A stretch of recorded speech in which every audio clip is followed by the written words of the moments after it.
Hoje eu tô falando com o Bruno Stipp, que é aqui é o proprietário da Sexab, inclusive esse lugar maravilhoso que a gente tá. Obrigado por ter cedido esse espaço, tá? Legal. E vamos continuar o papo que já tá muito bom. É que nós estávamos conversando, Não, né, vai cara? Enquanto tava embora. acertando as coisas aí, nem sei se gravou ou não gravou, eu tava falando, né, Mas velho? tava ótimo já. Ah, que legal, cara. E você mora onde aqui em São Paulo? Eu moro na Casa Verde. É. Tem um sotaque de moquense, velho. É, Bexiguento e Mocorongo é tudo assim, né, velho? Sou da Moca Ô, também. Rameu. Ah, você é Mocorongo, então é isso aí. Eu moro ali perto do Juventus, velho. Puta, Na adoro Javari. Juventus, cara. Ah, Pô, bom demais. bandeirinha. Tá, bandeirinha ali, ó. Eu vi, a primeira coisa que eu olhei ali, eu falei, meu ó, meu segundo, Juve, meu tô em segundo, casa. o primeiro time meu é o time que meu genro jogar.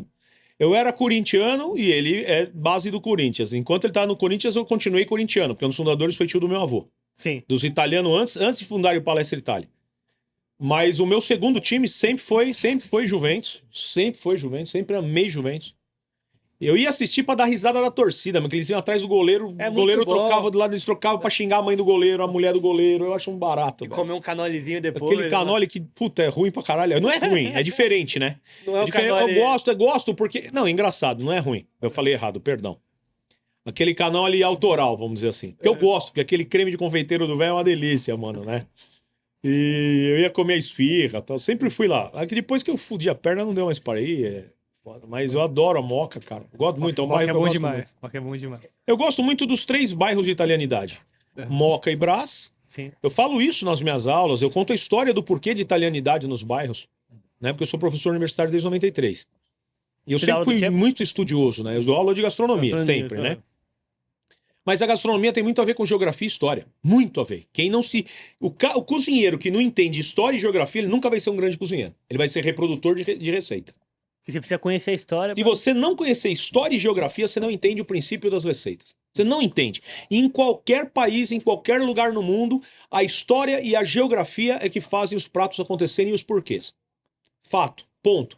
Então, o cozinheiro que não entender isso, cara, ele nunca vai ser um grande cozinheiro. Ele vai ser um grande reprodutor de receitas. É diferente. Que as pessoas, todo mundo é chefe hoje. E não é chefe, é cozinheiro. Chefe é uma função que você está ocupando, que você está chefiando uma equipe, e nem todo chefe é um grande cozinheiro, e pouquíssimos grandes cozinheiros são bons chefes. E todo mundo é chefe. Tem essa distinção, né? O cara tem um trailer, ele chefia as baratas do trailer dele, né? Porque é ele e as baratas, né, meu? Ele chefia quem? Não, mas eu sou chefe. Tem o trailer do chefe Zezinho. Ele é chefe do quê? Não, ele é cozinheiro. A diferença do chefe pro cozinheiro é ter uma equipe. É equipe. Chefia é função. Cozinheiro é profissão. Federação Italiana de Cozinheiros. Não de chefe. Cook, não chefe. Entendeu? Então, nós somos cozinheiros.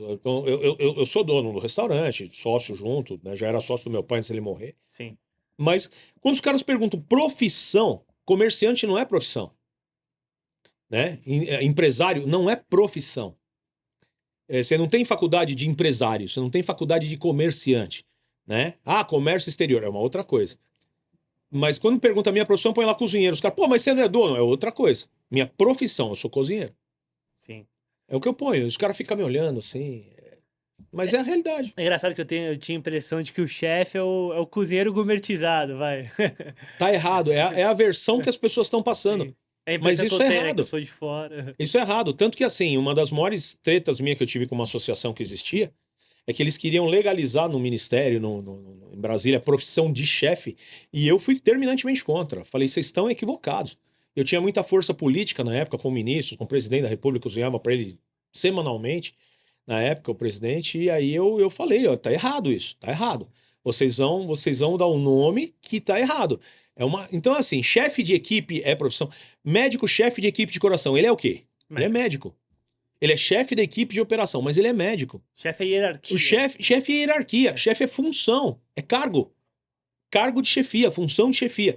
É diferente de profissão. Profissão é profissão. Chefia é chefe, cargo é cargo. Vocês não podem misturar as coisas. E na gastronomia isso está extremamente misturado. Tanto que na minha apresentação, meus currículos, tudo quando eu preciso mandar, porque hoje eu mando currículo para os caras conhecerem que vai fazer entrevista, quer fazer, pô.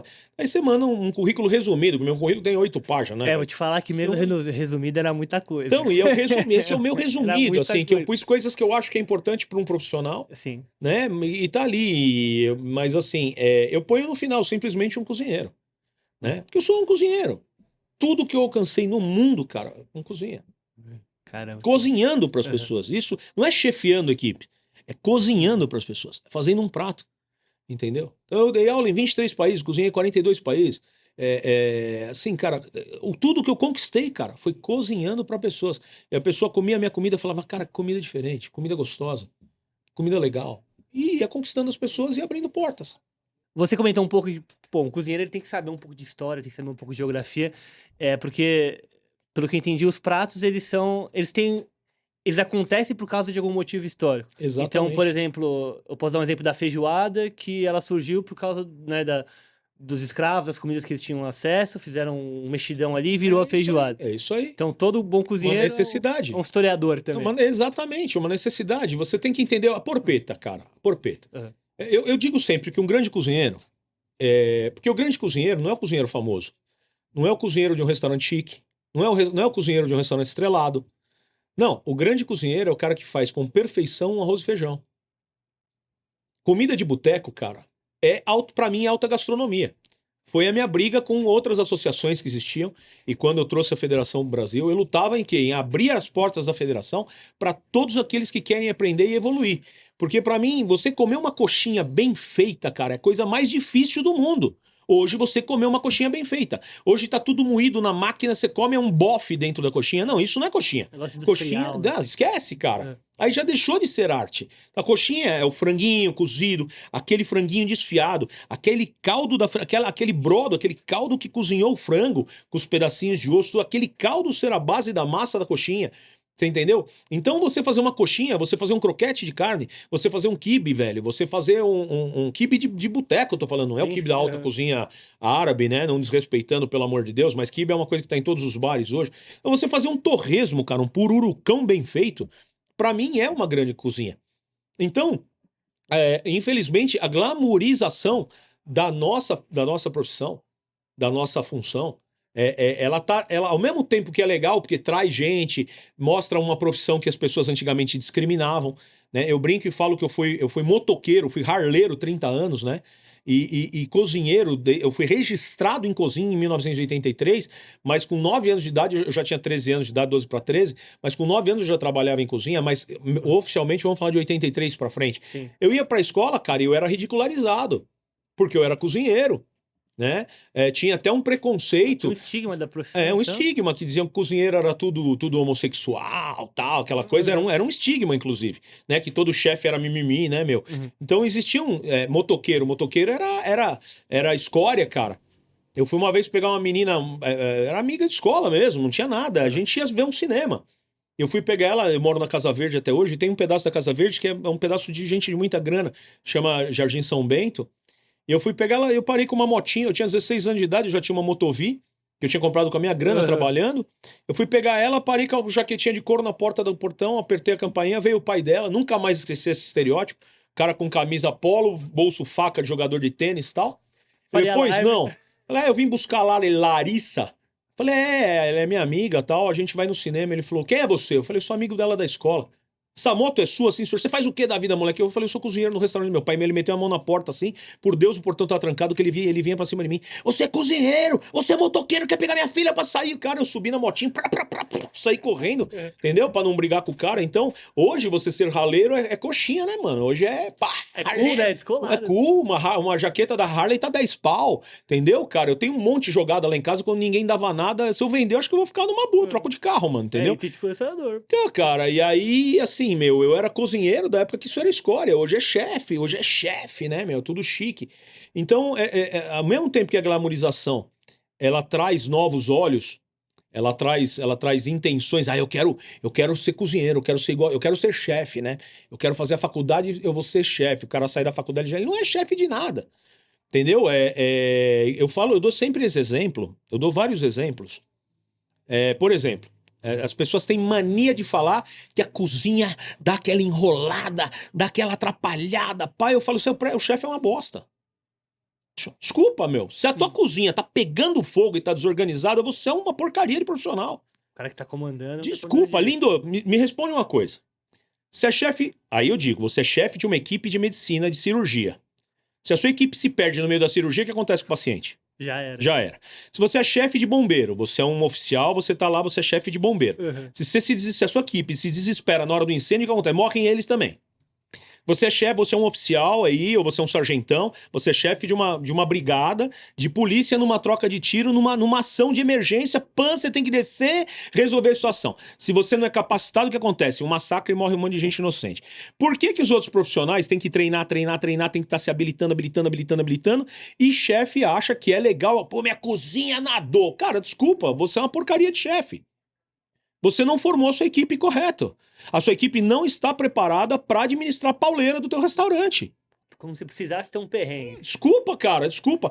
Uma coisa, né, eu não vou falar porque pode dar processo até para vocês, tá? Aconteceu um fato numa emissora, e eu era contratado da emissora na época, e quando lançaram um programa aí de televisão super famoso aí, eu e o Checho Gonzalez, eu tenho essa matéria guardada, tá aqui no celular, eu e o Checho Gonzalez somos os únicos dois a não concordar com o perfil do programa na época. E me bloquearam, inclusive, nessa emissora durante 5 anos, ninguém me chamava pra mais nada, né, meu? Meu contrato, de repente, acabou. Shadowban. Né? Mas por quê? Porque eu expus que eu não concordo com agressividade na cozinha. Não concordo. Quem estiver assistindo aí, meu, pode vir aqui no restaurante. Quando eu não tô aqui, pode pegar meu funcionário e perguntar quantas vezes o Brunão gritou com um funcionário na casa. Eu acho que se eu precisar gritar com um funcionário, meu, esse cara não presta pra trabalhar pra mim. Se eu precisar chegar ao ponto de gritar com um cara, ou eu sou um baita desequilibrado, um cara sem nenhum pingo de estrutura profissional de líder. Porque o líder que grita pra mim, ele não é líder. Já começa por aí. Esse cara é um desequilibrado. Tem milhões de jeitos não, de corrigir desculpa, alguém, meu. de orientar, sem Desculpa, você não pode gritar com uma outra pessoa. Existe respeito à ética profissional, à dignidade da outra pessoa. Então já começa por um berço de criação e de educação em casa. Né? O cara que grita com uma pessoa que é subordinada a ele, esse cara começa... Ele não teve educação em casa. Já começa por aí. Pode ser rico, pode ser pobre, pode ser o que for, cara. Pode ter estudado em Londres mesmo, ele não tem educação. Educação é outra coisa, é diferente de cultura. Então, se você tem que gritar com um cara que é seu subordinado, você mostra a sua fraqueza. Você mostra que você não é capaz de estar na função que você está. Isso é tudo a minha opinião, tá? Isso é o meu ponto de vista, né? Cada um administra, faz o que quer da sua vida, da sua empresa, não tô nem aí pro que você vai fazer na sua empresa. Aí eu converso com um funcionário uma vez, 2 vezes, 3 vezes. Se o cara não resolver, esse cara não serve pra trabalhar pra mim. É dor de cabeça, entendeu? Porque errar, todo mundo erra, todo mundo tem um dia ruim, todo mundo tem problema na família, todo mundo tem uma fase difícil. Então você chegou, trocou uma ideia com o cara não tá num momento bom dele, a tua obrigação como líder é você ajudar esse cara. Principalmente, se esse cara trabalha pra você, esse cara, no mínimo, ele tem que ser bom. Sim. É o meu caso aqui. Tá? Zé Arruela não para na cantina, entendeu? É tudo funcionário antigo, com uns puta salário gigante, todo mundo tem casa própria, carro próprio, moto própria, porque aqui a gente não regula pra pagar, mas a gente quer cara bom. Alto nível. Acabou, entendeu? Então aqui eu tenho o cara que é garçom meu, que era gerente geral de um principal concorrente meu, veio ser meu cumim. Tem o cara que era gerente de hotel, de restaurante 5 estrelas, era maître de restaurante 5 estrelas, veio ser cumim meu, e hoje é garçom. Tem o cara que era maître de um outro restaurante super famoso aqui perto, 20 anos, largou tudo, veio ser cumim meu, hoje é garçom. Por quê, cara? Porque, primeiro, que a gente respeita o ser humano e, segundo, que a gente valoriza o profissional. Então, o mercado tá sem funcionário e eu tô com pilha de contrato para nego, de currículo para nego entrar para trabalhar na minha casa. Entendeu? Então, para mim, não tenho crise de mão de obra, né? E tudo eu acho que tem a ver com esse princípio. Primeiro, como se trata o ser humano, né? Então, numa cozinha, cara, você chegar gritando, primeira coisa que você vai fazer, quebrar a energia do alimento. Porque tudo é energia. Eu sou cristão, sou evangélico, acredito em Deus sobre todas as coisas, mas a energia pertence a Deus, ponto. Tudo é energia, né? Eu não sou ignorante, Albert Einstein provou, tudo é energia, né? E igual a MC ao quadrado, tudo é energia, ponto. Então, cozinha, cara, se você dá um pancão, chega na cozinha, você já desestruturou a tua cozinha. Derrubou a vibe. Você derrubou a vibe, você falou certo. Você já acabou com aquele clima, cara. Já fica todo mundo tenso. O cara já vai cozinhar tenso. Nosso chefe tá da pá virada. O cara já vai dar problema.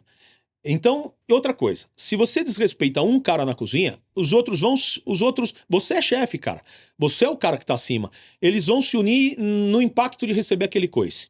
Você não tá dando pancada em um, você tá dando pancada na sua equipe. Tá? Terceiro lugar, se tá tendo um problema num setor, qual é a sua função como literalmente chefe? Porque é para isso que serve o chefe, tá? Ele vai naquele setor e apaga o incêndio daquele setor. Ele viu que um setor tá nadando, ele vai de boca fechada, que boca fechada não entra mosquito, né? Ele vai ali e ele resolve, fala, meu, que tá pegando? O cara vai falar, chefe, perdi. A mão aqui, pô, enrolou. Ele é chefe, então ele tem que conhecer todos os setores daquela Sim, cozinha. Então ele tem que chegar naquele setor e desenrolar com o cara. Ele tem que chegar e neutralizar, apagar aquele fogo localizado ali, falando baixo, dando pro cara exemplo, cara, de estrutura. Ele é líder, ele tem que estar calmo, ele tem que estar tranquilo, ele tem que chegar com voz baixa, com mansidão, e falar, vamos resolver o seu problema. Por isso que o cara vai admirar e respeitar. Passa confiança, né? Esse cara, pô, ele tá comigo, ele tá... É isso aí, velho, entendeu? Agora ele chegar rachando com o cara, ele não tá com o cara. Ele, opa, aí não tá. Fora o resto da cozinha, né? Entendeu? Então, desculpa, velho, tá errado. Essa imagem que os caras passam de chefe bruto, de chefe... Desculpa, é uma imagem completamente errada pra uma cozinha de sucesso. Então é assim, muitos restaurantes de sucesso são temporários. Pode olhar, cara. Eu brinco e falo que são os restaurantes rojão de vara. Sobe, explode, você fala, caraca, de repente, você não vê nem onde caiu o tubinho, mano, entendeu? Então são os restaurantes de moda. E eu posso falar isso porque eu tô numa casa de 94 anos, meu, no Bexiga, meu. Não tô nos Jardins, no Itaim, pá, eu tenho uma casa no mesmo lugar, no Bexiga, que é do lado de cada paulista. Opa, o telefone tocou, com certeza é minha mulher pedindo alguma coisa. Não é o meu irmão, mas depois eu atendo. Aí, enfim, meu, eu tô do lado de cada paulista, não é bairro de fama, né? Infelizmente, porque a gente tá num país chamado Brasil. Porque nós temos mais teatros do que a Broadway, nós temos mais cinemas do que todo mundo, nós temos mais rádios, nós temos 19 rádios aqui no bairro, nós temos 3 emissoras de televisão. Uma coisa engraçada que não tem nada a ver com cultura, mas nós temos 13 hospitais no Bexiga. Então o Bexiga, se estivesse num país sério, num país onde respeita tradição, se você pegar o Bexiga, a gente tava falando de bairro, né? Você falou que você é mocorongo, eu sou bexiguento, ele é da Moca, eu sou do Bexiga. Os 3 bairros, vamos entrar em história, sim, né? Os 3 bairros de italianidade, Bexiga, né? Bom Retiro e Barra Funda, que a gente coloca como um nicho, Brás e Moca a gente coloca como outro nicho. Por que esses são as 3 localidades de italianidade? Porque se você pegar Bom Retiro e Barra Funda eram as indústrias onde os italianos trabalhavam. Os italianos vieram substituir mão de obra escrava no Brasil, tá? Então eles eram a escória da vez, tá? Não falavam o idioma, eram discriminados pelas famílias quatrocentonas, não podia se relacionar com as filhas de ninguém e vice-versa, as meninas italianas com os meninos. Por uma plantação de café. Tudo. Então vieram para ser escravo branco, certo? Então, esses caras, eles não conseguiam se comunicar, não tinha a mesma fala, não tinha a mesma língua. Eles não tinham grana, eles se perdiam, não adiantava pegar transporte. Então esses caras da Barra Funda, eles começaram a morar onde? No Bom Retiro. Só atravessava a linha do trem. Por isso que Bom Retiro sempre teve Rua dos Italianos, restaurantes clássicos italianos, o Corintinha do Bom Retiro, né? Porque pouca gente sabe que o Corinthians foi fundado por italianos, né? E foi fundado no Bom Retiro pelos italianos. O racha principal não foi nem só os espanhóis foi a gota d'água. O racha principal é que tinha o Titsuni, que eram os carvões, que eram os negrão no time, e uma parte dos italianos já não concordava com isso. Quando entraram os espanhóis foi o grande racha, pediram dinheiro pro Conde Matarazzo e fundaram o Palestra Itália. Tanto que não tinha negrão jogando no Palestra Itália até a guerra. Depois da guerra teve que mudar o nome para Palmeiras, aí botaram os Titsuni para jogar lá também, para não falar que era racista. Enfim, isso é história. O que eu tô falando para você é história. Então você tem Bom Retiro, que era habitat domiciliar dos italianos que trabalhavam na Barra Funda. Vamos pro Brás e pra Moca. Brás era onde tinha o quê? Os armazéns de carga que os caras trabalhavam, era tudo os caras que trabalhavam com carga nos trens e pá, que ia pro Brasil todo, onde que esses caras cruzavam a linha do trem e vinham morar na Moca, bairro domicílio. Bexiga, por que o Bexiga era um bairro domicílio se não tinha empresa, não tinha indústria ou galpão no Bexiga? Porque o Bexiga, logisticamente, se você subir 2,5 quadras para cima, da onde eu tô aqui, você tá na Paulista, que era a mansão dos ricos. E se você descer 4 quadras para baixo pela Brigadeiro, Luiz Antônio, você tá no centro, você tá na Praça da Sé. Sim. Então os caras trabalhavam de assessorista, carroceiro, faxineiro e assim sucessivamente, eles iam a pé pros 2 extremos. Só que o Bexiga tinha uma coisa a mais. O Bexiga era um local de refúgio de escravos. A Praça 14 Bis, onde até hoje tem o Rio Saracura que passa por baixo, o dono daqui era um português, dessas terras todas. E se você chegar na Praça 14 Bis aqui embaixo e fizer um 360 graus, ela é fechada de montanha dos 4 lados. Ela é um vale no meio do nada. Os negros ficavam escondidos ali. Quando acabou a escravidão, eles subiram para cá. Certo. E os italianos estavam procurando um lugar para morar, viram os negros, se identificaram e aconteceu o que é o Bexiga, cara. Entendeu? Então, assim, se você pegar o samba paulistano, é a influência do bandolim que virou cavaquinho Aham. com o negro que tocava tambor. Então, o samba paulistano nasceu no Bexiga, MPB paulistana nasceu do Bexiga, Chorinho paulistano nasceu no Bexiga, a Dona Irã Barbosa, que morava no Jaçanã, vinha pro Bexiga, porque era o lugar da música. Da música paulistana era o Bexiga. Rock paulistano nasceu no Bexiga. 13 de maio lá embaixo era só os bar de rock. Quem é dos anos 80, que curtiu os anos 80 que nem eu. Quem curtia os anos 80 que nem eu. E anos 90, né? Sabia, lembra dos bares de rock. Então, assim, o Bexiga foi o primeiro karaokê fora da japonesada dos orientais na Liberdade. Foi no Bexiga, onde lançou o Dinho do Mamonas Assassina, que era o karaokê do Savério, que o Dinho namorava, a Brasília amarela dele, ele parava aqui na porta, porque ele namorava com a filha do Savério. Então a mina, seus cabelos era pra filha do Savério, isso aí do Savério Zacanini, entendeu? E o Dinho aprendeu a cantar no karaokê do Savério aqui na Rui Barbosa. Então o Bexiga sempre foi palco, cara, de arte. Nossa, Então respira grandes... Cultura, arte, artesanato. Porque os italianos velhos, eles tinham uma mania, que o filho tinha que ter um esporte olímpico, os jovens tinham que aprender um esporte olímpico e uma arte. Por quê? Se desse um fecha num país onde ele estivesse, ele podia fugir através do esporte olímpico. E por arte ele não precisava se sustentar conversando, ele sustentava trabalhando. Então os grandes pintores, pedreiro, marceneiro, cozinheiro, músico, sapateiro, alfaiate, isso tudo é artesanato. Eram italianos. Pensando em habilidades já meio que universais. Assim. Exatamente, a arte. Primeira fábrica de mocassim do Brasil, cara, foi aqui na 13 de maio. Aí tá o mocassim, que foi o primeiro mocassim do Brasil, que era o sapato clássico da Itália. Então, Bexiga é uma região, cara, assim como Moca e como Barra Funda, Moca e Brás e Barra Funda e Bom Retiro, que tem uma história muito forte por trás dessa italianidade, né? E que leva aquilo que eu tava te falando, que o grande cozinheiro, para mim, para ele ser um grande cozinheiro, ele tem que ter alguns conhecimentos. Primeiro, ao extremo de limite de como utilizar cada ingrediente. Então você pega a abobrinha, um exemplo. Certo. Como que a abobrinha fica crua? Como que eu posso usar a abobrinha crua? Como que eu posso usar a abobrinha em conserva? Como que eu posso usar a abobrinha cozida, frita, grelhada, assada? E assim por diante. Quanto mais repertório ele tiver, melhor. Melhor ele vai saber usar aquele ingrediente. E depois de assada, de grelhada, como que ela fica quente, como que ela fica fria, como que ela fica guardada, como que ela fica... Então você tem que pegar cada ingrediente e explorar ao limite cada ingrediente. Aí você vai ter estrutura de conhecimento daquele ingrediente. E se você faz isso com 10, com 100, com 500 ingredientes, vai chegar um momento que você tem uma amplitude. Vamos fazer uma brincadeira aqui, ó. Vamos lá. Fala pra mim 3 ingredientes diversos, opostos. 3 ingredientes completamente opostos. Fala aí pra mim. Tomate. Fácil, mais um. Mais um.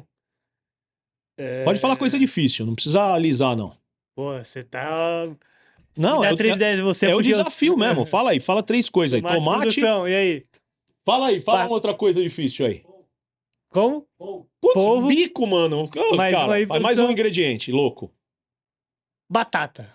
Mano, para. Não, você. Tá. Não, eu vou até fazer de conta, eu vou falar uma massa pra vocês aqui muito rápido, que é um ravioli de batata. Você vai fazer um ravioli de batata com as pontinhas do polvo que você cozinhou ele lentamente, rapidinho. Você cozinhou ele no molho de tomate. Você fez um ragu de polvo, um ragu que o polvo é cozido dentro do molho de tomate. Você põe o tomate sem tempero, sem nada. Cozinha o polvo do zero ali, só com um pouquinho de sal naquele molho. Você vai fazer um ragu de polvo. Você vai tirar aquelas pontinhas do polvo, das perninhas.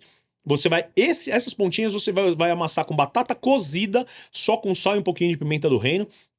Boca enche d'água. Vai rechear uns raviolis. E você vai servir esse ravioli de batata, que eu fiz semelhante num evento da festa da República Italiana em 2008. Eu fiz o ravioli de batata molizano para mais de 1.700 pessoas na casa do cônsul aqui. Você vai fazer esse ravioli de batata com as pontinhas do polvo. Vai usar o ragu de polvo para servir como molho, e o polvo que você cozinhou ali dentro você vai tirar e você vai fazer na grelha com batata assada na grelha e vai servir como segundo prato. Então eu tô te dando 2 pratos, um prato principal, um primeiro prato e um segundo prato feito com os 3 ingredientes que vocês me falaram. Por quê? Porque eu conheço a fundo trabalhar com cada ingrediente. Então em vez de cozinhar o polvo na água, eu cozinho no molho, tiro esse polvo do molho, limpo bem ele, coloco ele na grelha. Sim. Ele vai ser um polvo grelhado com a batata grelhada que você serve no segundo prato, e o mesmo você fez. Então se você conhece bem os ingredientes, você monta um prato na hora. Você monta um prato com o que você tem na despensa. Entendeu? Você não precisa comprar X ingredientes para fazer. Não, o que eu tenho para fazer? Né? A gente teve o congresso, né? Que até a Netter é parceira da federação e tal. E a gente teve o congresso em Foz do Iguaçu e eu fiz um almoço para os donos da rede, para a família que é dona da rede de hotel. No dia, quando acabou tudo, né? Eu marquei com eles. Antes de eu vir embora, eu fiz um almoço para eles lá. Né? Que eu tenho até foto, tudo. Se vocês quiserem, eu até mando. O que o senhor precisa que compra, chefe? Eu falei, eu tô num hotel, não preciso comprar nada. Vou fazer o que tem aí. Já tem muita coisa. Eu vou fazer pratos com o que vocês têm. A única coisa que eu pedi, vocês têm tomate para molho? Não, nós usamos lata. Eu falei, não, isso eu gostaria que vocês comprassem. Tomate para molho, porque eu quero mostrar um molho diferente para vocês. E aí, tanto que a família enlouqueceu no molho, porque eu fiz um molho clássico de tomate. Usando a técnica correta. Então, você tem que cozinhar, cara, com aquilo que você tem. Isso para mim é um grande cozinheiro. O cara que conhece, primeiro, um ingrediente a fundo. Segundo, a geografia onde ele tá. Não adianta eu fazer um prato extremamente calórico, pesado, na praia, no calor de 35 graus. Eu vou matar quem tá comendo. Ela vai ter que dormir 3 horas depois. Não é o caminho. Então você tem que entender a geografia, você tem que entender o hábito alimentar daquelas pessoas. Por exemplo, não adianta o brasileiro ele ter mania de estorricar peixe para fazer. Você vai em qualquer praia, é tudo muito frito, muito frito, muito frito. Para você mudar isso, você tem que primeiro instruir a pessoa que está comendo. Não adianta eu querer ser um chefe e impor um peixe semi-cozido para um cara que está acostumado a comer um peixe que é torrado. Então, se eu não ensinar esse cara a mudar, isso acontece muito com os restaurantes dos italianos que chegam, eles querem impor que vai comer amassar o dente, vai comer com pouco molho. O cliente vai uma vez e não volta mais. Não tá acostumado? Não tá acostumado. Então o chefe ele precisa conhecer a geografia, e quando se fala de geografia são os hábitos. Só te cortando, numa praia então, o que pra você seria o ideal? Por exemplo, esse prato que eu acabei de falar pra você, um ragu de polvo. Nós estamos falando de comida de mar, certo? Certo. Só que um ragu de polvo se torna pesado. Uhum. Então o que eu faria? Vamos fazer a mesma massa que eu falei pra você. Então vamos fazer essa massa no sul, no inverno. Ela está perfeita. Já o polvo grelhado com a batata já é coisa de mar. Já é uma coisa mais leve, mais fresca. Ah, mas eu queria usar o ragu de polvo na praia. O que você vai fazer? Um napolitana fresquinho de tomate fresco cortado na hora, vai dar uma refogada muito rápida com um alho, uma cebola ali, e vai entrar com uma concha daquele ragu de polvo. E aí você vai fazer, em vez de fazer uma massa recheada de purê da batata e tal, você pode pôr cubinhos de batata naquele molho rápido e fazer um linguine, que é uma massa que vai combinar muito bem com os pedacinhos do polvo. Você tá fazendo um molho super leve com cubinhos de batata, com a massa refogada, e você tá fazendo um prato pro verão, regado de azeite com 2, 3 folhinhas de manjericão em cima. Você tá usando os mesmos ingredientes que eu acabei de dar um prato para você, de uma forma, com uma técnica muito evoluída e diferenciada que vai fazer a leveza. Vai fazer a leveza. Entendeu? Um prato que eu comi numa praia, por exemplo, como é que chama? Agora me deu branco. Seria o Guarujá de Roma. Eu fui até num dia que estava mais inverno. E um chefe me fez um prato maravilhoso, que existe o bacalhau mantecato, que você bate o bacalhau com o azeite dele e vira um creme, assim, né? Por isso que é mantecato e tal. Ele fez a base do bacalhau mantecato, mas ele dissolveu, cara, com um pouco de caldo do cozimento daquele bacalhau, e ele fez um creminho, como se fosse uma sopinha de batata, um creminho de batata, cara. E ele fez aquela base de molho, e ele colocou pimentões grelhados, cara, concha de cebola grelhada, umas conchonas do bacalhau, e ele colocou um páquere. Meu amigo, eu comi aquele... Eu e a minha mãe comemos esse... A minha mãe fala desse molho até hoje. E nós estávamos falando de um bacalhauzão, que é um prato geralmente mais quente, um bacalhau que é um prato para uma ocasião até mais fria, quando ele é cozido, quando ele é nessa linha de propósito, é um bacalhau, ele fica mais pesado, porque ele tá cozidão. O cara conseguiu transformar essa massa numa coisa muito sutil. Então ele entendeu o quê? A geografia e o paladar, porque come muito bacalhau na Itália. Né? Principalmente de Roma para baixo no sul, se come muito bacalhau, embora tem bacalhau vicentina, tal, que é de Vicenza, tem bastante bacalhau no norte, mas o sul se come muito bacalhau. Calábria, por exemplo, que a família da minha mãe se come muito bacalhau e muito stockfish, que é stockfish, que é outra forma de secar o mesmo peixe que é a merluza, porque pouca gente sabe que bacalhau é merluza, só que bacalhau é um processo do salgado, que é o Gadus morrua e o Gadus macrocéfalo, que só muda a altura da água, né? O Gadus morrua é um peixe melhor, que é o peixe do fundo de profundidade, certo. Então ele não come porcaria, porque tudo que é porcaria boia, fica na parte Faz mais sentido. alta da água. E aí você tem o gados macrocéfalo, que é o bacalhau de segunda qualidade, que vem importado, né, da Noruega, mas é o bacalhau de água mais rasa, que já come bicho morto, já come outras porcarias, né? A raça do bacalhau é merluza, né? Mas você não pode dizer que a merluza no Brasil é bacalhau. Tem nego que fala assim, bacalhau fresco, bicho. Isso é uma terminologia que eu, Bruno, entendo como equivocada. Uhum. Não existe bacalhau fresco. Existe o peixe merluza, que é a mesma raça, a mesma espécie, Sim. né, do bacalhau, né, que é a merluza, mas são peixes completamente diferentes e processos completamente diferentes. Então, o stockfish, que é o stockfish, é um peixe seco que você bate aqui, ele parece um pedaço de pau, que ele precisa ficar reidratando uma semana, velho. Né, de tão seco que ele é. É aquele peixe que nos filmes nórdicos você vê eles pendurado na praia, assim, Ah, nos sim, varais. Né? Você tem as duas formas, prensa com sal ou ele pendurado no varal. Então você tem que entender isso, você tem que entender essa geografia. Aí você vai entender por que as pessoas comem isso. Por exemplo, por que a Itália não come boi como a gente come? Por que a carne... do relevo? Não, porque o Brasil tem muito relevo. Uhum. É que o que é principal na Itália? A Itália não tem a mesma disponibilidade de campo que o Brasil tem. Você imagina que a Itália inteira, extensão territorial, é praticamente igual a Minas Gerais. Certo. Um país inteiro é do tamanho de um estado nosso. A gente é um continente. Então você pega um continente, tem lugar para soltar boi para comer. A Itália você não tem essa mesma quantidade. E a Itália tem um foco maior no queijo do que propriamente na carne bovina. A Itália inteira consome queijo. Nem a Itália inteira, o índice de consumo de carne vermelha na Itália é uma refeição por semana, 2 refeições por semana, tá? O brasileiro toda refeição tem carne vermelha. Então você tem que entender a geografia. A geografia. Novamente eu entro nessa história. Então você pega, por exemplo, o sul não tem muita carne vermelha. O norte tem mais carne vermelha. Por que o norte tem mais carne vermelha? Porque o sul, os queijos do sul inicialmente, eles eram feitos principalmente do quê? Búfala e ovelha, pécora. Certo. No norte é que tem o gado, de fato, bovino, né? Então, por que se consome os terneirinhos no sul? Se consome carne de filhote, né? Porque não é interessante macho. Nasceu vaquinha, opa, essa é prêmio, essa dá leite. Uhum. Nasceu machinho, esquece, eu não quero esse bicho. Essa é fazer queijo. Vamos fazer queijo. O pasto é pra vaca dar queijo. Pasto não é pra engordar boizinho. Por isso que você vai comer na Itália o gado jovem, a carninha rosa, o gado novo, porque não vai ficar no pasto comendo pasto da vaca que o foco é queijo. Então a partir e outra. Qual que é a grande diferença do sabor da carne do gado mais novo do gado mais antigo? Mais velho. É uma coisa semelhante à mortadela.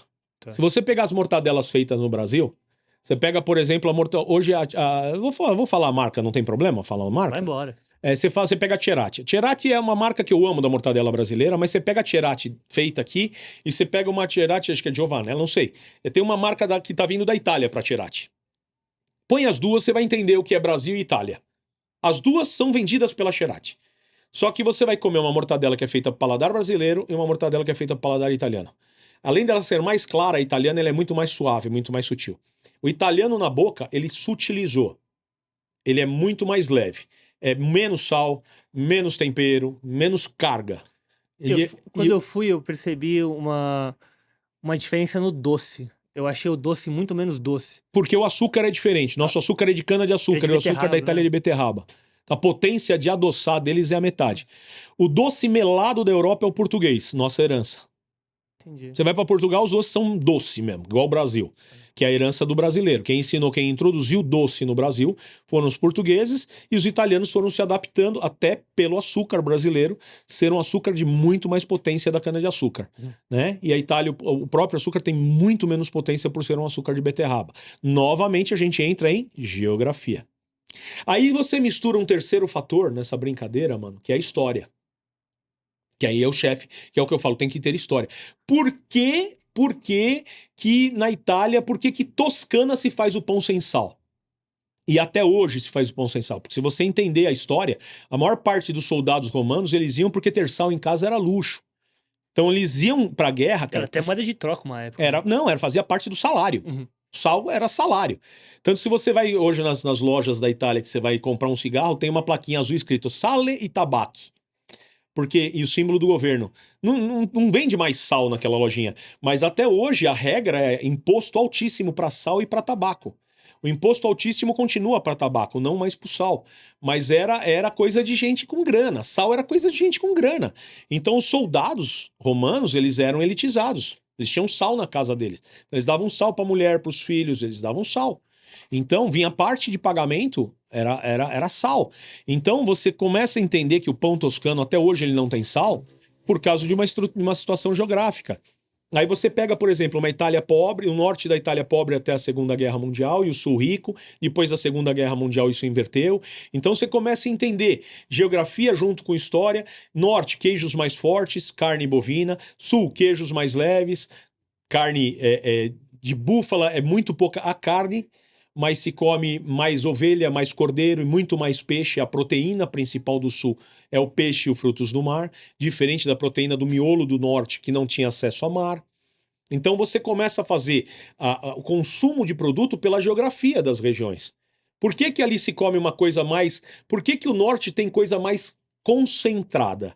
Por que que o norte usa mais queijo mais curado? Porque tinha mais neve, o inverno era mais pesado, eles precisavam fazer coisas que durasse o inverno. E o sul da Itália é um queijo mais fresco. Ricota fez hoje 2, 3 dias, você tem que estar comendo a ricota. Entendeu? Mozzarella de búfala. Todos os queijos do sul, você vai ver que são queijos frescos. Por quê? Porque ali o clima era quase praticamente a mesma coisa o ano todo, muito vegetal. O norte não é tanto vegetal, você come são caldos, brodos, comida mais forte, comida mais concentrada.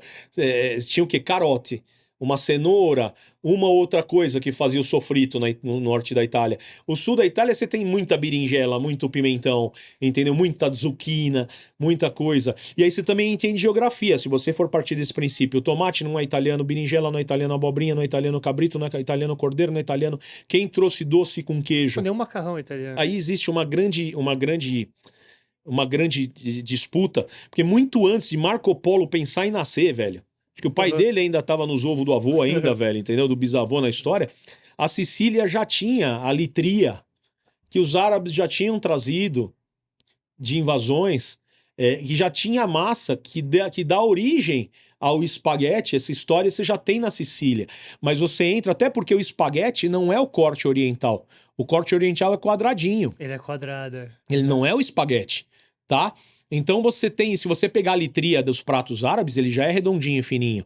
Então existe muita rivalidade. Quando você fala de pasta italiana, porque nos outros países não tinha o que existe de pasta na Itália. O italiano ele sempre foi muito criativo. Ele sempre pegou o que o chinês é hoje, o italiano era antigamente. Certo. Né? Eles pegavam o que eram os outros e melhoravam. Melhoravam muito. Entendeu? Então você pegava o próprio vinho, todas as coisas, o Império Romano foi dominando e tomando isso para si, trazendo e foi evoluindo. E foi melhorando. Homens fortes vai virar escravo, homens inteligentes vai trabalhar para desenvolver coisa, mulher é reprodutora e vai limpar a casa. Então esses escravos, essas pessoas dominadas, os que aceitavam ser... os países que eles dominavam, as cidades que eles dominavam, você aceita nosso comando, aceita. Eles não atavam. Eles começavam a doutrinar. Então você tem que é muito clássico dos dominadores. Então, um grande dominador que na cozinha eu gosto muito de citar, eu gosto muito de falar, é o Gengis Khan, né? Que acho que, se eu não me engano, 6% da população descende do DNA dele, né, meu? Acho que o cara que mais cruzou na vida foi o cara, né, meu? E ele... Se divertiu. Esse nem fala, né, meu? A wok, você vê, hoje a China usa o wok por causa do Gengis Khan. Quem criou o wok? Gengis Khan. Por quê?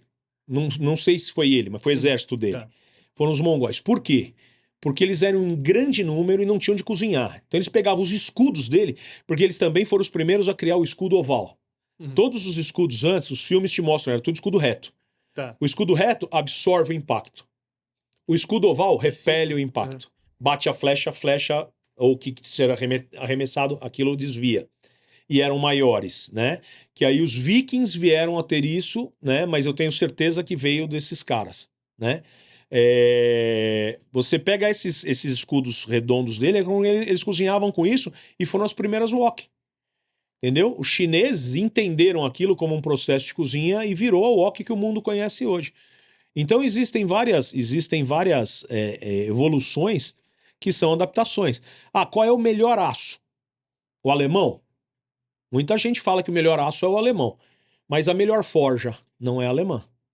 Hoje, se você pegar a melhor forja japonesa. Uhum. Porque eles pegaram o melhor aço, mas eles potencializaram a forja. Então eles foram batendo, eles foram melhorando, tirando as impurezas e melhorando e tirando as impurezas e com isso deixando mais duro, mais duro, mais duro. Então você pega as facas japonesas, hoje não tem faca alemã, não tem faca no mundo que pega uma faca japonesa, cara. Desculpa. Entendeu? Faca japonesa é faca japonesa. Tá anos-luz na frente do que você entende por corte. Então quando você pega geografia misturada com história e misturado com conhecimento de uma determinada situação, você entende por que que o soldado russo toma vodka. Porque senão ele vai ter hipotermia. Entendeu? Não Sim. tem por onde. Precisa esquentar. Aquela garrafinha. Pô, o cara bebe, mano, se ele não beber, ele morre, velho. Você vai pra Sibéria, 30 graus abaixo de zero. O cara não tiver com uma vodquinha ali do lado, ele vai ter hipotermia. É por isso que consomem, por exemplo, chá de coca nas regiões ali Nas reduzantes, pra abrir o pulmão do cara, pro cara poder respirar. Porque você vai lá, você fala, mano, tô morrendo. Então, não é droga. A coca, depois de processada, ela vai virar droga. Mas a folha da coca, quando faz o chá, aquilo é um remédio. É tudo de acordo com como é utilizado. O álcool. O álcool sempre foi um amigo, um aliado. Conservante. Primeiro conservante, sal, álcool e gordura. Eram os conservantes que você tinha. Entendeu? A base dos remédios, o que concentrava os remédios, álcool. Aí o cara vai encher a cara, é óbvio que vai fazer mal, o cara vai morrer, velho. Né? Então a cozinha é essa alquimia, na minha opinião. É essa alquimia, né? Que não é um chefe que vai determinar isso, entendeu? É um cozinheiro. Quem cria uma receita é um cozinheiro. O chefe, eu sou chefe, eu criei a receita. Porque antes você foi cozinheiro. Você não deixou de ser cozinheiro. Então você tem a habilidade para criar, como eu criei para você, e se a gente continuar conversando, essa vertente de 3 ingredientes, eu faço por baixo umas 10, 15 receitas diferentes para você. Desde o serviço frio da salada de polvo com batata, e pode ter os cubinhos do tomate, mas eu quero incluir o tomate. Você pode fazer uma brusqueta com tomate e servir essa brusqueta com tomate junto com o polvo cozido com a batata. Entendeu? Que é uma salada clássica italiana. Entendeu? Então, se a gente for falar de criação, aí entra esse chefe com os mesmos ingredientes numa cozinha, fazer vários pratos diferentes, combinando. Isso, para mim, acima de ser chefe, é a mentalidade de um grande cozinheiro que conhece do ingrediente e consegue criar várias coisas com o que ele tem no armário. E também como você vê essa adaptação cultural do prato, né? Você estava dando um exemplo aqui que muitos italianos chegaram, não, vai comer pasta al Vou dente. deixar esse lado aqui que é mais bonito. Aí, isso daí é sua também, pode levar depois. Legal, legal. Com pouco molho. Você acha que... Como que faz esse misto da tradição com a adaptação cultural, entendeu? Ou tem algumas coisas que você acha absurda, por exemplo, comida italiana, Olive Garden, assim, pra você é um absurdo. Como é que você lida com essa situação? Ou você Cara, pensa sobre essa situação? eu passei da fase de achar absurdos, eu enxergo necessidade, tá? Certo.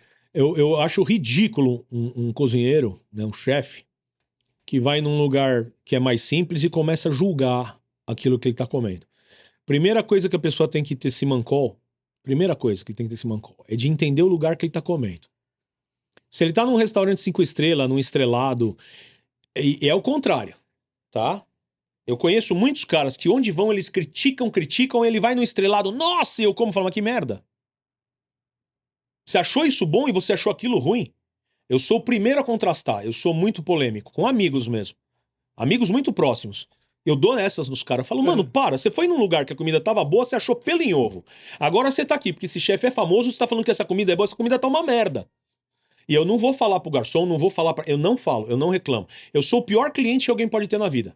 Você não dá o Porque eu feedback. não reclamo e nunca mais volto. Eu não reclamo. Eu adoro... Engraçado, quando um cliente meu me chama, fala, Brunão, pô, eu achei que a tua massa tava um pouco al dente demais. Ô, Brunão, achei que não sei o que. Ô, Brunão... Pra mim, esse cara tá falando uma coisa porque ele gosta de mim, porque ele gosta da casa, ele tá corrigindo. Eu fui me bloqueando porque algumas vezes na minha vida, principalmente no começo, eu queria dar um conselho construtivo. E eu tô muito velho de televisão. Eu sou apresentador ativo na televisão mais antigo. Eu comecei em 88. E a Cidinha começou, se eu não me engano, em 89 ou 90. Eu já fazia com a Ofélia quando a Cidinha começou. Eu brinco e falo que nós dois somos feijão e arroz. Eu sou feijão branco, ela é arroz negro. que ela é magrelinha, pequenininha, e nós dois somos os veteranos da cozinha, eu como homem, ela como mulher, nós somos mais antigos. E eu era molecão, e às vezes eu ia num lugar e eu já fazia o programa de televisão, e eu queria às vezes dar um conselho, e o nego falar, tá se achando só porque faz programa, porque o pai tem restaurante.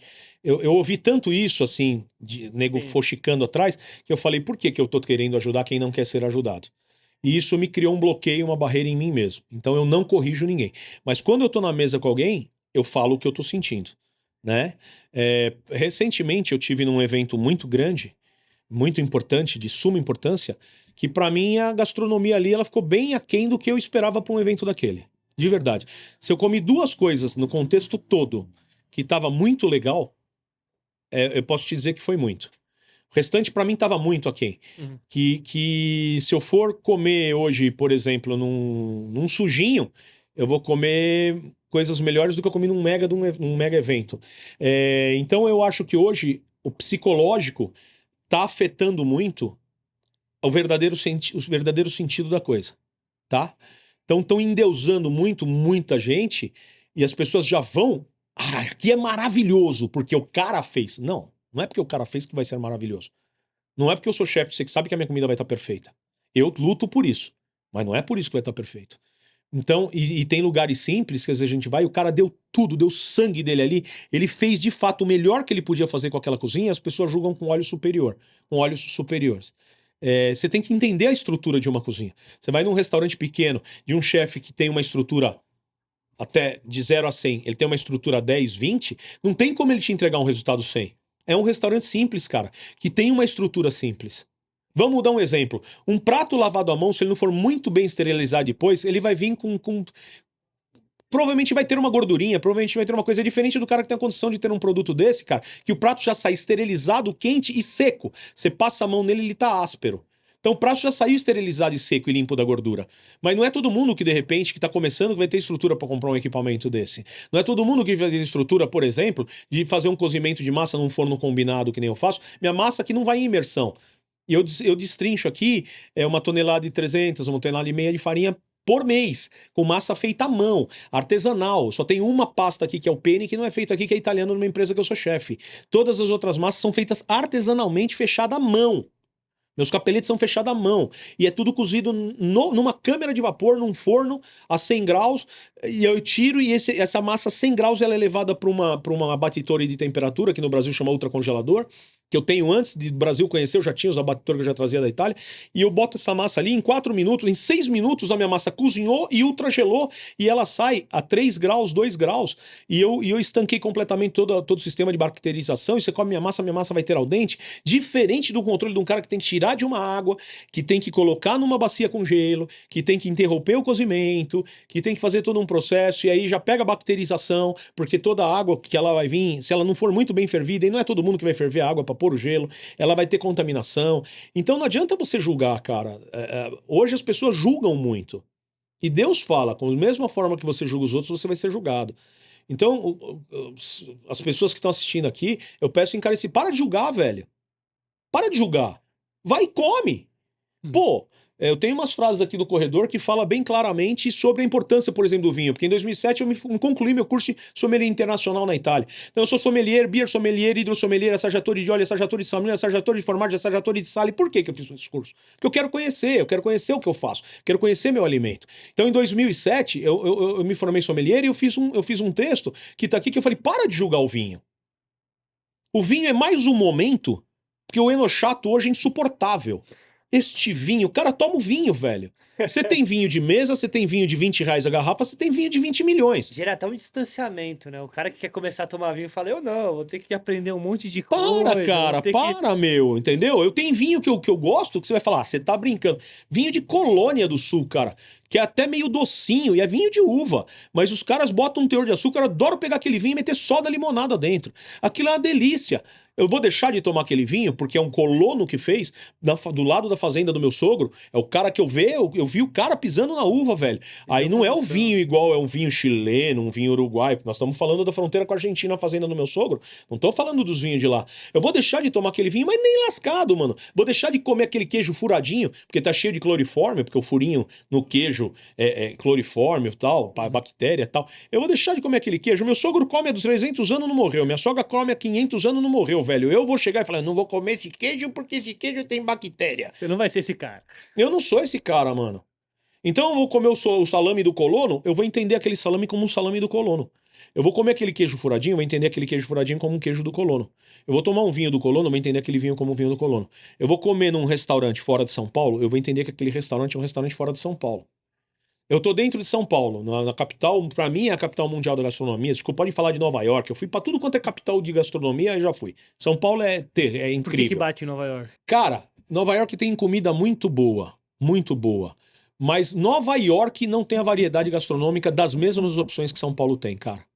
Não tem. Meu irmão é viciado em Nova York. O Vitinho é alucinado por Nova York.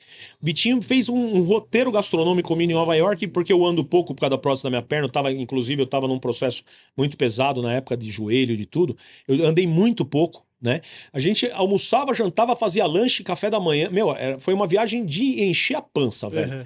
E eu falei, eu quero comer tudo. Teve coisas incríveis. Por exemplo, acho que o melhor wagyu que eu comi na minha vida foi em Nova York e não foi nem no Japão, quando eu dei aula em 2003 lá, que foi quando eu fiz curso de wagyu no Japão em 2003. Que eu fiquei 3 meses dando aula lá.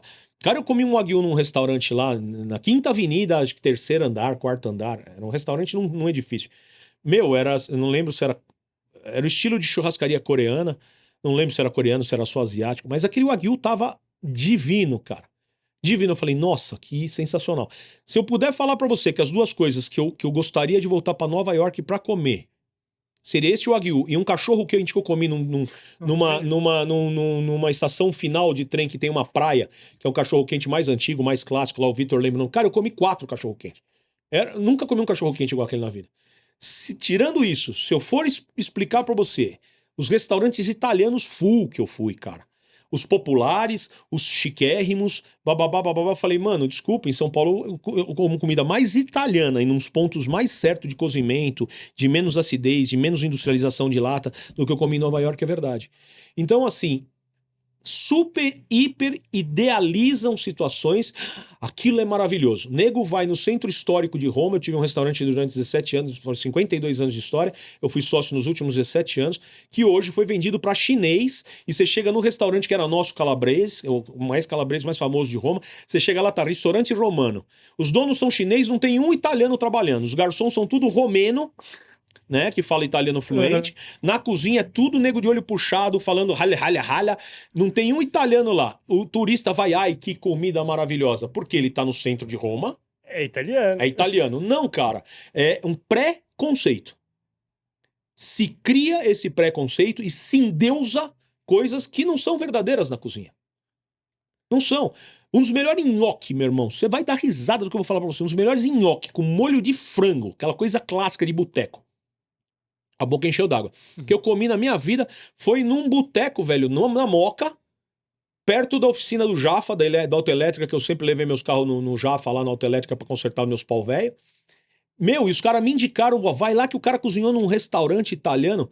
Eu cheguei, botecão, mas botecão dos caminhoneiros. Raiz cara, mesmo. Meu, boteco raiz. Eu sentei lá, cheguei por pouco, eu falei, tudo bem, me falaram do nhoque, tá acabando. Eu falei, mano, pelo amor de Deus, traz o último. O cara trouxe o prato, eu comi aquele nhoque. Eu fui 3 semanas consecutivas comer o nhoque do cara com o molho de frango, mano. E comer bolovo com rabo de galo e cerveja, que sou louco por bolovo e por rabo de galo, né? Aí eu chegava, pedia um nhoque primeiro, pra não ficar sem, e depois eu comia 2, 3 bolovos com rabo de galo e cerveja, entendeu? Então, assim, velho, eu acho que essa moda que você perguntou pra mim, esse boom, tá dando muito ênfase em apresentação. Ah, ok, eu fui campeão mundial em 2009, você tem que fazer apresentação, você come com os olhos antes de comer com a boca, né? Então eu fui campeão mundial na maior Copa de Gelateria Mundial do mundo, que é a CIGEP, em Rimini. Eu fui campeão mundial de Risto-Gelateria, uma vanguarda que o Brasil não entrou até agora, que é a sorveteria salgada junto com a comida quente. Eu nem sei o que é isso. Então é o gelato salgado, cara, entendeu? Então, assim, tá aqui meu troféuzão. Em 2009 eu fui campeão mundial num campeonato mundial. Cara, então eu entendo a importância da vanguarda, de você fazer um prato muito bem apresentável. Sim, mas isso não é o principal. Isso não é o principal. Então, assim, cara, o principal é quando o cara sente, ele olha, mas o principal é o cheiro que entra, o cheiro, porque o olho não é organoléptico, o nariz é. O ouvido e olho não é organoléptico, nariz e boca são. Tá? Eu bato sempre nisso, o nego discute comigo o contrário. Não, porque faz parte das sensações. Pode fazer, mas não tem. Se você só olhar, mano, você tampar seu nariz e não provar, você não tá entendendo o que tem naquela comida. Pode estar azeda que você tá falando que tá linda. Faz sentido. Então, a hora que você pegar o nariz, mano, você sentir o aroma daquele prato. Aquele aroma, cheiros te transportam. Você sente um cheiro, você lembra da sua avó. Você sente um cheiro, você lembra da tua infância, porque tinha um talco que a tua mãe te enchia, que você ficava respirando aquele talco, chegava até a engasgar. O perfume da namorada. Perfume de namorada. Cheiro pra mim, cara, é algo particular. Então, quando você sente um aroma, velho, aquilo pra mim começa a refeição, é no aroma. Tanto que se você pegar os vinhos, os queijos premiados brasileiros, que são sensacionais. Levei pro Campeonato Mundial vinhos nacionais. O nego falou, você é louco? Eu falei, não, sou mesmo. Aliás, sou mesmo, né? Por isso que... Mas vai dar certo. E deu certo. Por que as cegas, os produtos da gente ganham campeonato mundial? Por causa do pré-conceito de um jurado internacional. O cara já está pré-julgando. Tá enviesado já. Então, meu. Vocês têm espelho. Quem mexe com gastronomia tem espelho da ridicularização que está acontecendo. Essa hipergourmetização ridícula que está acontecendo no mercado.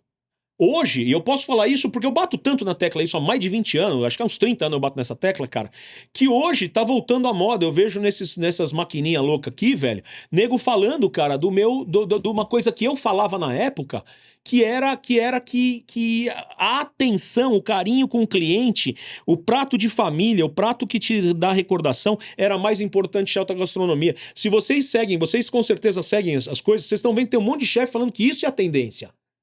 É a receptividade. Cara, eu luto pela receptividade, não sei o que sabe, desde que eu me entendo por gente. Em 93 eu virei chefe da operação. Primeira coisa que eu falava, o cliente entrou aqui, ele tem que se sentir abraçado. Ele tem que se sentir numa cadeira do papai, sendo lambuzado, trazendo a caneca de cerveja gelada, botar um buff embaixo do pé dele e ligar a televisão do futebol. No caso do homem, na véia, a novela. Chocolatinho quente com novela. Então, assim, cara, o cliente, quando ele chega num estabelecimento e ele tem um atendimento querido, um ambiente que é confortante, que traz conforto pra ele, que traz lembrança, que traga o que quiser, mas que traz conforto pra ele. Uma cadeira que seja estofada, cara, gostosa, que você põe sua bunda, meu, e não fica naquele pau duro, velho, com as costas duras. Então o cara tem que se sentir confortável. Não é chique, não é luxo, talher de prata. Não, lindão, um talher bom que vai fazer o cara comer bem, uma taça decente, numa espessura decente. Não precisa ser cristal, pode ser um cristal misto, mas que tá bem lavada, que tá bem polida. Que não vai prejudicar a experiência do cara. Não vai prejudicar, cara. E aí esse abençoado chega, ele tem um ambiente legal, um atendimento legal, uma estrutura legal, e chega uma comida, cara, que toca o coração, que é uma brincadeira que eu e meu irmão sempre a gente come e fala, não chegou no coração. Putz, chegou no coração. Então a gente brinca e fala esse termo em casa, né, na família, né? Ah, chegou no coração. Então, uma comida que chega no coração, este cara não vai deixar de ir no seu restaurante. Você ganhou um cliente. Muito mais do que se você fizer 2 horas piriri, piriri, piriri. Eu sempre brinco e falo que teve grandes chefes que chefiaram grandes restaurantes, tudo. Hoje eles não chefiam mais, só são especialistas em consultoria, da aula, não sei o quê. Eu falo, mas por que eles não têm os restaurantes deles? É uma pergunta que eu faço. Uhum. É uma pergunta. Já fui ver aula de vários chefes de não sei o que. O cara termina de montar o prato, eu vou provar o prato, o cara tá frio. Já começa por aí. Se eu chegar num lugar, o prato é lindo, mas o prato não estiver quente, pra mim já Esquecendo o básico. já esqueceu. É isso. Ó, lindão, você falou a coisa que pra mim é a coisa mais importante. O básico perfeito. Coisa que os amigos na cozinha hoje não querem nem aprender o básico. O cara já quer fazer a recriação da recriação. É o meu prato, a minha identidade. Você tem que ter identidade. Ponto. Fato. Senão você vai ser um repetidor. Você tem que ter identidade. Mas para você ter identidade, você tem que conhecer a fundo a cozinha da qual você escolheu representar. Eu faço cozinha internacional, tá. Então qual a sua especialização internacional pra você fazer cozinha internacional? Como eu falei pra você, eu virei chefe a bordo de navio. Eu não virei chefe porque meu pai era dono aqui.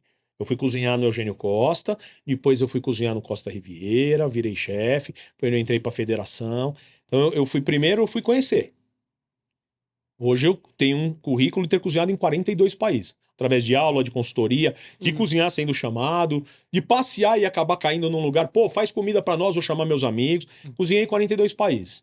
Então eu posso dizer que eu tenho um pouquinho, cara, tô falando sério, de experiência de cozinha internacional. Eu não me julgo um chefe internacional, sei fazer muita coisa, mas não me julgo um chefe internacional. Eu me julgo um chefe da cozinha italiana clássica, nem a moderna. É nichado, né? Então, assim, você quer ser um chefe da cozinha francesa? Então use as suas bases da cozinha francesa e aí você faz a sua evolução, você faz... Respeito muito a cozinha francesa. Tenho curso na França, trabalhei na França, amo a cozinha francesa. Eu amo todas as cozinhas do mundo que são bem feitas. Todas as cozinhas pra mim são maravilhosas, desde que sejam bem feitas. Porque eu comi tudo, cara. Cachorro, gato, jacaré, macaco, cobra, morcego, cara. Sopa de morcego na China. Eu comi tudo, eu como tudo. Tudo que você me der eu vou comer. Eu não posso falar que aquilo é ruim se eu não provar aquilo. Sim. É outra coisa, que as pessoas elas já têm o preconceito daquele alimento. Ó, Esquece, um alimento limpa. na China, uma sopa de morcego, Lindo. já assusta. Já. Aquele negócio é fervido 6 vezes. É. Eu fui entender. Mesma coisa o cara que nasce pra comer o tucupi. Aquela folha da mandioca brava tem que ferver 5 dias. Quem faz o tucupi sabe fazer o tucupi. Senão mata quem come. O cara nasceu ali. Comeu a vida inteira. Comeu a vida inteira. Ele sabe fazer o tucupi. O cara que nasce na China sabe fazer a sopa de morcego. É fervido 6 vezes, cara. Morcego ali já não tem mais nada. É só o estereótipo e... Entendeu, velho? Eu gostei. É esquisito. Você vê aquela cabeça, aqueles dentes pra fora, você fala, mano, vamos lá. Entendeu? Comi e gostei, cara. E aí? Era um caldo extremamente leve. Os caldos chineses são supremos pra mim. Caldo chinês, esses caras são milenar, né, velho? Então, desculpa, eles são pais. Pai do Japão, pai da Coreia, eles são líderes, né? Então, desculpa, né? O Japão, na realidade, é até o mais novo. Eu sou alucinado pelo Japão, que pra mim é uma das cozinhas mais ricas que tem, junto com a Itália. Porque se a gente começar a pegar variedade, bota a França, bota todo mundo no chinelo. Itália, a variação gastronômica da Itália é fora da curva. O que tem de variedade no Japão, num país tão pequeno? Muita, muita. Por exemplo, os 2 países que se come peixe cru com grande frequência, Japão e Itália. E a Itália supera o Japão no peixe cru, porque a Itália come frutos do mar cru e o Japão eles não comem. Eles são limitados nisso. Então, Itália você come lula crua, você come polvo cru, camarão cru, o japonês já não come. Você pega o crudo de mar e na Itália ele é muito mais complexo do que os pratos de sushi, sashimi, sashimi principalmente no Japão. Então, mas você pega Japão e Itália, por exemplo, ambos têm massa com várias variações. Sim. Ambos têm arroz com várias variações. Ambos têm todo tipo de proteína com várias variações. Ambos têm muito legume. Ambos trabalham com semicru, salteado e refogado muito rápido, valorização. Ambos têm bases de caldos e de molhos muito bem estruturados. Então, se você começar a pegar essa variação, ela é gigantesca na Itália e no Japão. Mais do que China, países árabes, assim, comida árabe, eu sou alucinado na comida árabe, eu acho que tem uma riqueza enorme, mas a gente tá falando de variedade. Então, quando você pegar a França, se você começar a regionalizar a França tem muito pouca variedade regional. Eles são muito conservadores numa região muito grande de um estilo de gastronomia, perto da Itália, que é uma tripinha perto do planeta França. A Itália é uma meu, eu Só é brinco, comprida, né? ela só é comprida, aquilo, literalmente aquilo lá é um apêndice, né, velho? Entendeu? Mas você pega cada esquina, um pequeno país, e do outro país tem a receita diferente de cada um deles, e tem uma característica diferente de reprodução de um produto, de um vilarejo para outro vilarejo na Itália. É fora da realidade. Quando você começa a pegar variedade de vinho, variedade de queijo, você começa a pegar detalhes em pequenos produtos e começa a pegar volume de variedade de um país para o outro, é massacrante. É massacrante, né? Isso não significa terminologia de qualidade, técnica, não. Eu acho que as duas estão de igual para igual. A Itália tá ganhando muito campeonato mundial aí, dando pau em todo mundo. Então você não briga com a técnica da França, né? Você jamais vai brigar, mas grande parte dessa técnica foi levada por Catarina de médicos cozinheiros dela, que os franceses não comiam nem de garfo. Então existe essa rivalidade muito grande entre França e Itália, mas eu acho que essa rivalidade fez os dois crescerem muito. Porque quando existe, eu falo isso de concorrência. Quem tem medo de concorrência é porque não tem competência. Quanto mais concorrência tiver, mais você tem que correr atrás. Melhor você tem que ficar. E quanto mais restaurante você tem, eu adoraria que do lado do Você Que Sabe tivesse 100 restaurantes, cara. Fosse lotado os dois lados da rua de restaurante. Por quê? O mundo ia vir pra rua que tinha 100 restaurantes. A barra ia subir, né? Você entendeu? Então, em algum momento alguém ia parar no meu, e aí ia ser aí é a luta. É o que eu expliquei. Aí é a luta de você contra você. Aí é a tua comida e contra a comida do teu vizinho. Nunca tive medo de concorrência. Eu aprendi isso desde pequenininho, cara. Até porque nós estamos em São Paulo, cara. Aqui é terra de leão e aqui não dá pra bater fofo. Entendeu? Você ser uma casa de 94 anos num bairro que não é famoso. Entendeu, cara? E no centro da cidade. Porque Bexiga, Bela Vista, a gente tá aqui praticamente no centro, né? E assim, cara, você ter isso, né? Porque até o MASP é Bexiga. Pouca gente sabe. O lado de cada paulista é Bexiga. Pouca gente sabe disso. O lado de cada paulista é bexiga. Então a gente fala que a paulista pobre é a paulista rica, né? Os bexiguentos tiram sarro com isso, né? Falei, a bexiga a paulista é nossa, Belo, entendeu? Aí a gente tira essa onda. Mas, meu, eu nunca tive medo de concorrência. A gente tem que ter medo da sua falta de competência. Então, quando eu percebi que eu tava, Bruno, tá? Que vinha cliente e perguntava uma coisa e falava, mano, mas eu não... Opa, eu dou aula desde 93. Eu acho que o maior ativador da minha curiosidade de aprender foi dar aula. Porque quando um aluno te pergunta uma coisa e te põe você é o professor ali, velho. E eu tinha recém-chegado no Brasil de volta e tal. E, mano, quando eu olhei, eu falei, velho... Puta, me botaram pra dar uma aula de extensão pra nutricionista. Cara, essas mulheres quase me moeram ali. Por Deus que eu tinha experiência dentro do navio de uma cozinha industrial que meu pai já tinha que fazer 80 mil refeições por dia. Pá de buffet que meu pai tinha. Então eu tinha aquela experiência e eu consegui reverter. Porque hoje nutricionista se dá bem com chefe, na época não era assim. E o principal foco meu que eu consegui mudar a conversa, a prosa dessa aula, foi de instruir elas como dobrar o chefe. Porque eu comecei a mostrar para elas coisas que aconteciam nas cozinhas do meu pai. Que a nutricionista, que era minha prima, virava as costas, os chefes metiam os temperos que eles queriam. Porque ele falava, ela não vai destruir o sabor da minha comida. Então, eu acabou virando a aula, ficou legal, porque eu ensinei elas como dominar o chefe.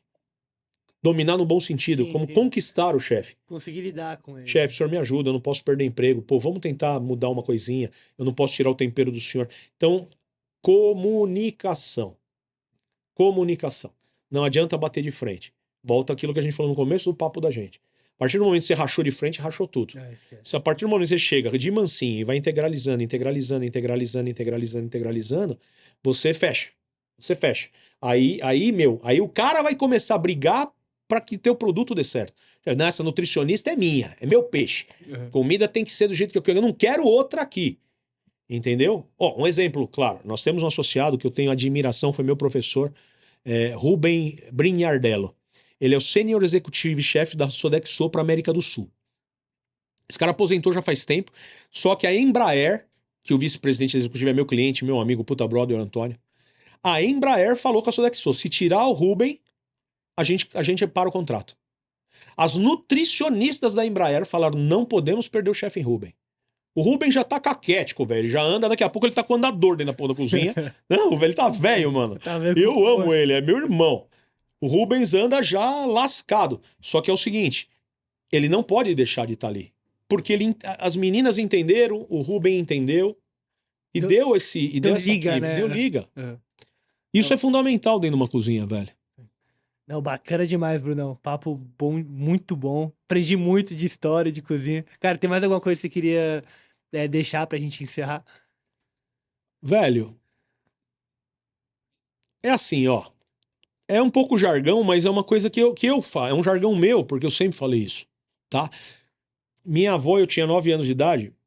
Minha avó me pegou aqui no salão. Eu tava fazendo nhoque, porque eu brinco que eu era uma criança sem teto.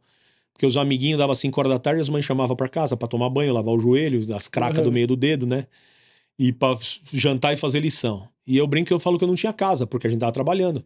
Então eu era chamado da rua, passavam um pano na minha cara, um Bora. pano na minha mão, pronto. Passava um pano no joelho que tava preto. E pra onde que um moleque desse, todo sujo, ramelado, vai? Vai pra cozinha, ficar com a avó, com os avós.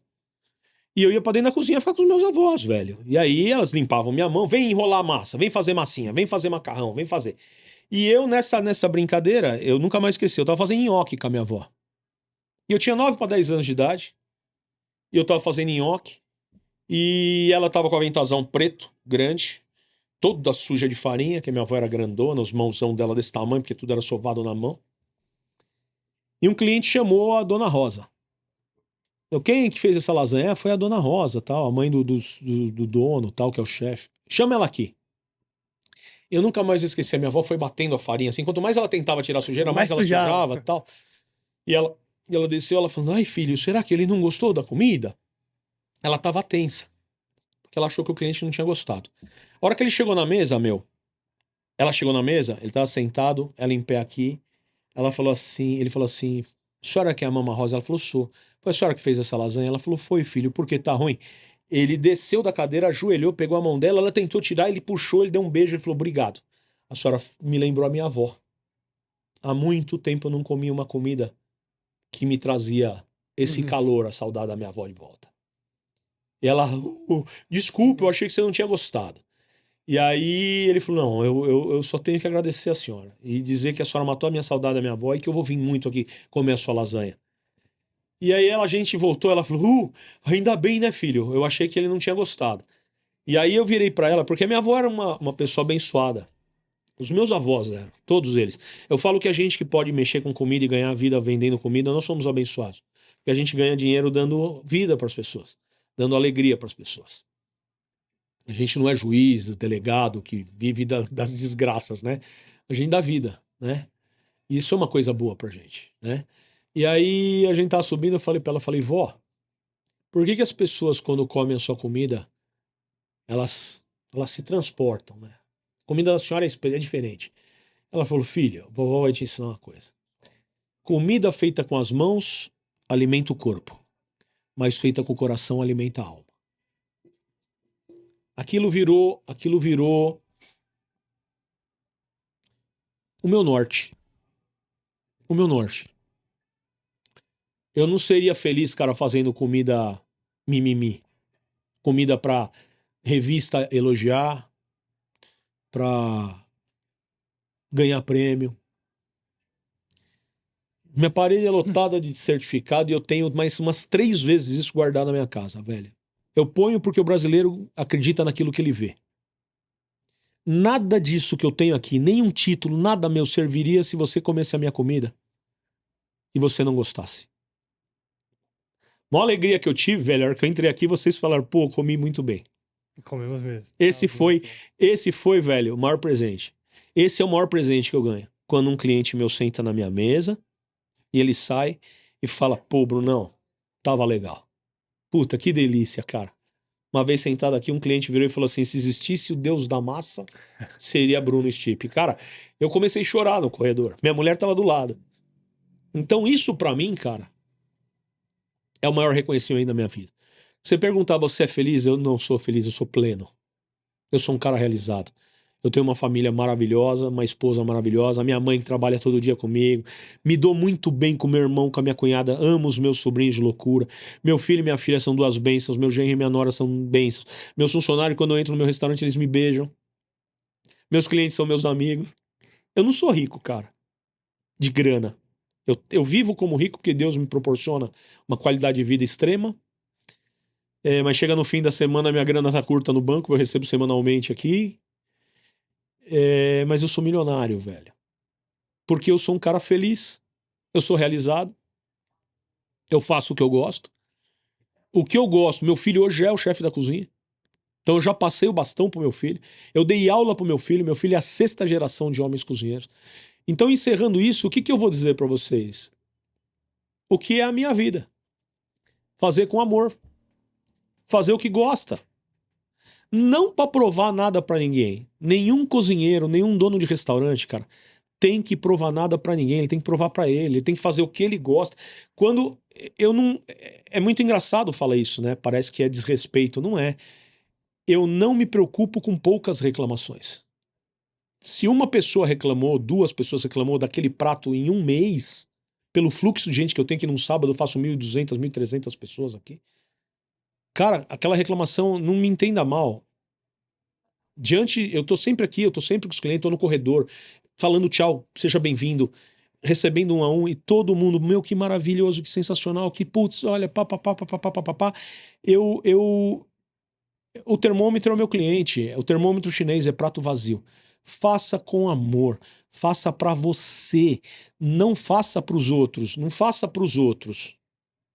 Faça pra você comer e falar, cara, que demais. Claro, um cliente seu chega e fala, eu não posso comer isso, ou eu não posso comer, que você pode, é óbvio que você vai atender esse cliente. Que é outra coisa que eu aconselho, não seja radical. Mude tudo que tiver ao seu alcance para agradar o seu cliente. Fato, né? Mas faz pra você. Faz com isso aqui, velho. Com isso aqui. Isso aqui vai irradiar tudo, cara. Vai transportar amor. Cara, nós temos 2 formas de vida para encerrar aqui. A vida espiritual e a vida material. A vida espiritual cada um negocia com quem quer. Com quem quer. A vida material não tem jeito, você tem que comer. Senão você morre. Se não comer, você morre. Então nós que somos cozinheiros, cara, donos de restaurante, cuidado com a mercadoria que você compra. Cuidado com a mercadoria que mata as pessoas. Ah, mas essa fritura fica crocante. Mas aquilo mata uma criança que come, aquilo lá prejudica. Você não sabe. Eu tenho uma clientela muito grande, idosa, criança, porque é um restaurante familiar, e mulher grávida, impressionante. Eu tô do lado de 3 hospitais. O que tem de mulher que vem aqui jantar pra dar parto, cara, pra ir pro hospital é impressionante. Então, eu tenho que tomar muito. Eu tenho médico sanitarista aqui, eu não tenho nutricionista. Eu tenho médico sanitarista na minha casa. Então, cuidado com o que você compra por causa do preço. Aumenta o cardápio. Aumenta. Minha casa é cara, cara. E eu não tô nem aí. Eu não vendo preço, eu vendo valor. Não ponha preço na sua comida. Não ponha preço na sua mercadoria. Ponha valor. Ponha qualidade. Aquilo que nós estávamos falando dessa marca aqui, que eu tenho essa marca mais velha do que você, velho. Que eu tenho essa marca aqui, eu tenho os lavadores Netter aqui, desde antes da minha filha nascer, que a minha filha tem 22 anos. Então, é valor, irmão. É valor. Você pode. Várias empresas chegaram e falaram para mim, pô, vamos trocar. Tô dando um exemplo mesmo. Não é porque vocês são da Netter. Não, é fato. Vamos trocar essa máquina. Eu te dou. Desculpa, lindo. Obrigado. Hoje eu pago para vocês manutenção. Isso aqui não é troca de favor, não. Eu pago todas as manutenção, pago tudo certinho. Não peço pichincha para ninguém. Não gosto disso. Mas eu pago para não ter de graça uma coisa que vai me dar problema. A tua cozinha tem que ser isso. O cara, quando pagar pelo seu serviço, que é artesanato, velho, para de querer abrir rede. Restaurante é igual a vida. Ou você casa ou você vive na prostituição. Um monte de casa, pra mim, é prostituição. Cada dia é uma mulher diferente. Cada dia é uma situação diferente. Pra quem gosta, é um prato cheio. Mas se você quer ter uma coisa de verdade, uma coisa exclusiva, uma coisa... Casa. Constitui uma família. O cara é muito mais homem que vive pra uma mulher só do que tem cada dia uma mulher diferente. Esse cara é homem. Eu sou casado há 30 anos com a minha mulher. Cara, ela tá aqui. Onde eu vou, minha mulher tá junto. Eu não ando sozinho. E restaurante pra mim é igual. Eu não tenho 2. Se eu tiver 2, enquanto eu tô no um, alguém tá com o outro. E não tá certo. Então, eu nunca almejei ser rico, ficar rico. Como eu falei, eu tenho uma baita qualidade de vida. Mas caixão não tem gaveta. O que eu ganho, eu como, bebo, viajo, compro os carros que eu gosto, moro num apartamento. Eu tenho um imóvel, cara. Eu, Bruno, tenho um imóvel, o apartamento que eu moro. Por que eu vou ter casa na praia se não tem final de semana, meu? Quando eu quero ir pra praia, eu alugo um hotel e vou pro hotel. Mais fácil. Adoro DPNY, vou lá, fico 5 dias no hotel, entendeu? Ah, comendo bem, bebendo bem, mano, e já era. Ah, eu quero ir pra montanha, vou pro Campos do Jordão. Vou pra Monte Verde. Acabou, velho. Quero ir pra uma fazenda, vou pra fazenda do meu sogro. Entendeu, cara? Vai viver. Então, vive, ama. Se você não gosta do que você faz, você tá com o saco cheio, mano, põe a placa encerrado, muda de profissão, mas faz o seu coração, velho. Faz. Porque a tua vida vai mudar. Se você escutou um pouquinho do que eu falei e puder pegar, principalmente esse final, muda o preceito do que você está fazendo. Não se preocupa com a opinião do terceiro, nada. Faz com o seu coração como se você estivesse cozinhando para sua esposa, para seu filho, para seu marido, para seu pai, para sua mãe, né? E faz uma coisa que quando o cliente comer o teu prato, Se você tiver um prato no restaurante, um prato, cara, e aquele prato não tiver outro igual, para de querer copiar o prato A, B, C. Ah, mas lá tá. Ah, virou moda. Moda é pra quem não tem capacidade de ter estilo. Moda é pra qualquer Zé Ruela. Tá na moda, vai e compra, usa. É moda, vai cair. Estilo é pra quem tem. Estilo é pra quem tem. Tem culhão de ter. Fala, nossa, mas o cara tá cafona, mas ele tem estilo. Aquilo pode virar moda. Estilo. Tenha o teu estilo. Tenha uma boa base, estude muito. Laboratório, testa, vai, dá o seu melhor. E quando você vê que você tá no seu melhor, ponha isso aqui pra fora. Isso aqui nas suas mãos, cara. Você vai dar um grande resultado, pode acreditar. Show de bola. Bom, pessoal, não tinha como encerrar melhor com uma mensagem mais bonita e mais inspiradora. Pessoal, não esqueçam de seguir o Netter Talks no YouTube, acompanhar por lá, e seguir a Netter no Instagram, @netterlavadoras. Quer deixar algum Instagram, rede social? Bruno.stipe, S-T-I-P-P-E, é o meu. Cantina C, que sabe com C mudo, aí que o S-A-B-E, é o da cantina. É isso aí, né? Instagram é a única coisa que eu vou lá, boto umas fotinhas de vez em quando, E tá tá lá, bom. meu. E é isso aí. E também venham conhecer aqui, por favor. Quer Brunão. comer bem, você que sabe. Quer comer mal, vai onde você quiser, meu, entendeu? Vem cá que eu preciso cobrir o banco, você tem que me ajudar, É meu. isso aí. Valeu, Brunão. Obrigado pelo papo, viu? Valeu, Valeu, velho. pessoal.